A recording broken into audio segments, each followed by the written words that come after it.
Friends, നമ്മുടെ പുതിയ വീഡിയോയിലേക്ക് എല്ലാവർക്കും സ്വാഗതം. നമ്മളിന്ന് വളരെ സ്പെഷ്യൽ ആയിട്ടുള്ള ഒരു അരിപ്പുട്ട് റെസിപ്പിയാണ്. അപ്പോൾ നമ്മുടെ വീഡിയോയിലേക്ക് പോയാലോ. അപ്പം നമ്മുടെ പുട്ട് തയ്യാറാക്കാനായിട്ട് ഞാനിവിടെ 1 കപ്പ് അരിപ്പൊടി എടുത്തിട്ടുണ്ട്. ഇതിലേക്ക് നമ്മുടെ പുട്ടിന് ആവശ്യമുള്ള ഉപ്പ് നമുക്ക് ചേർത്ത് കൊടുക്കാം. ഇതിലേക്ക് ഞാൻ 1 കപ്പ് തന്നെ വെള്ളം ഒഴിക്കുകയാണ്. 1 കപ്പ് പുട്ടുപൊടിക്ക് നമ്മൾ 1 കപ്പ് വെള്ളമാണ് ഉപയോഗിക്കുന്നത്.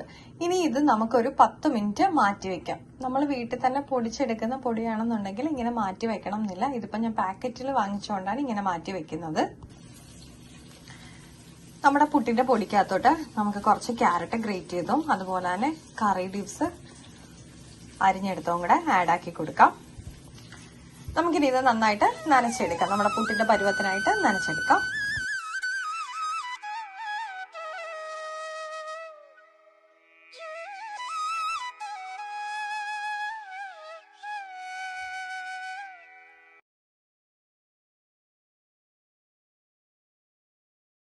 അപ്പം ഞാൻ നമ്മുടെ പുട്ടിന്റെ പൊടി നന്നായിട്ട് നനച്ചെടുത്തിട്ടുണ്ട്. നമുക്കിതിനി നമ്മുടെ കുറ്റിയിലേക്ക് നിറച്ചു കൊടുക്കാം. അപ്പം നമ്മുടെ പുട്ടുപൊടി നമ്മുടെ കുറ്റിയിലേക്ക് നിറച്ചു കൊടുത്തിട്ടുണ്ട്. നമുക്കിനിത് ആവി കയറ്റിയെടുക്കാം.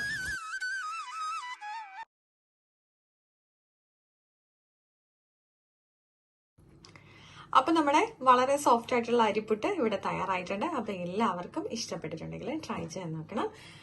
ഫീഡ്ബാക്സ് ഒക്കെ കമന്റ്സ് വഴി അറിയിക്കാൻ മറക്കല്ലേ. മറ്റൊരു വീഡിയോ കാണും വരെ നന്ദി, നമസ്കാരം.